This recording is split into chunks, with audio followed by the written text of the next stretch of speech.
கடந்த 2014 எலெக்ஷனில் வந்து பார்த்தீங்கன்னா இந்தியா முழுக்க மோடி அலை வீசிச்சு. ஆனால் தமிழ்நாட்டில் வீசலை. ஆனால் 2019 வந்து பார்த்தீங்கன்னா தமிழ்நாட்டில் வந்து பார்த்தீங்கன்னா மோடி எதிர்ப்பு அலை வீசிச்சு அப்படின்ட்டு நம்ம சொல்லலாம். மோடிக்கு எதிரான மிகப்பெரிய அலை வந்து தமிழ்நாட்டிலேருந்து தான் ஸ்டார்ட் ஆகிடுச்சு. அது பெரிய லெவல்லையும் தமிழ்நாட்டில் தான் இருந்துச்சு. ஆனால் இந்த 2024 தேர்தலில் நீங்கள் ஒரு வித்தியாசமான ஒரு விஷயம் ஒன்று பார்க்க போகிறீங்க. அது என்னன்னு சொல்லிட்டு பார்த்தீங்கன்னா மத்திய அமைப்புகளுடைய அலையை நீங்கள் தமிழ்நாட்டில் பார்க்கலாம். ஏன்னா அதாவது அமலாக்கத்துறை ஆகட்டும், NCBI ஆகட்டும், அடுத்து பார்த்தீங்கன்னா NIA ஆகட்டும், வர இருக்கக்கூடிய நாட்களில் தமிழ்நாடை நோக்கி பெரிய படையெடுப்பதற்கான வாய்ப்புகள் ரொம்பவே அதிகம் அப்படின்ட்டு நம்ம சொல்லலாம். அதுவும் இல்லாமல் தேர்தல் அதிகாரிகள் வந்து பார்த்திங்கன்னா தமிழ்நாட்டில் இருக்கிற கட்சிகளை ஓரளவுக்கு ரொம்ப கண்டெயின் பண்ணலாம் அப்படின்னு சொல்லிட்டு முடிவு பண்ணிட்டாங்க.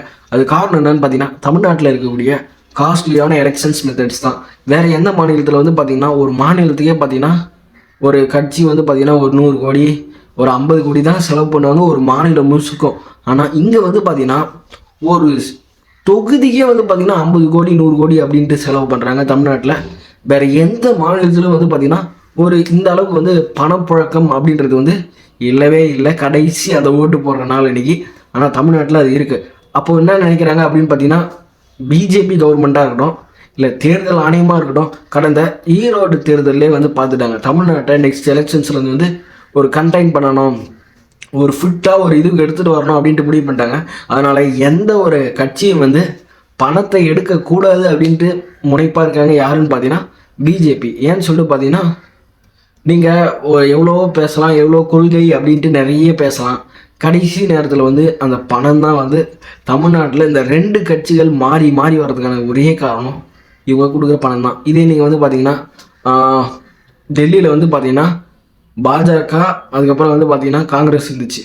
3வதாக ஒரு கட்சி வர்றதுக்கான காரணம் என்ன? ஆம் ஆத்மின்ற கட்சி. அங்கே வந்து பணம்ன்றது ஒரு பெரிய லெவல்லே ப்ளே பண்ணல. ஒருவேளை பணம் ப்ளே பண்ணி இருந்தால் காங்கிரஸ் பாஜகவே மாற்றி மாற்றி வந்துருக்கும்.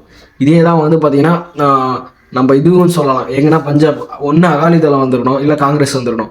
இவங்க 2 பேர் மாறி மாறி தான் வந்துடணும். ஆனால் புதுசாக எப்படி அங்கே ஆம் ஆத்மி பார்ட்டி அங்கே எப்படி வந்துச்சு? ஏன்னு வந்து பார்த்திங்கன்னா வட மாநிலங்களில் அவங்க படிப்பறிவு அப்படின்ட்டு இல்லைன்னு நம்ம சொன்னாலும் அங்கே பணம் கொடுக்குற அமௌண்ட்டும் கம்மியாக தான் இருக்குது. அந்த அளவுக்கு பணமும் அங்கே கொடுக்கப்படுறது இல்லை அப்படின்றத நம்ம புரிஞ்சுக்கணும். மாறா படித்த மாநிலமான தமிழ்நாட்டில் தான் வந்து பார்த்திங்கன்னா பணம் அப்படியே இஷ்டத்துக்கு விளையாடுது. இதற்கு வந்து ஏன்னா நீ பொய் எதனா சொல்கிறேன்னு கேட்டிங்கன்னா கடந்த தேர்தல்கள்லாம் நடந்ததெல்லாம் சாட்சி.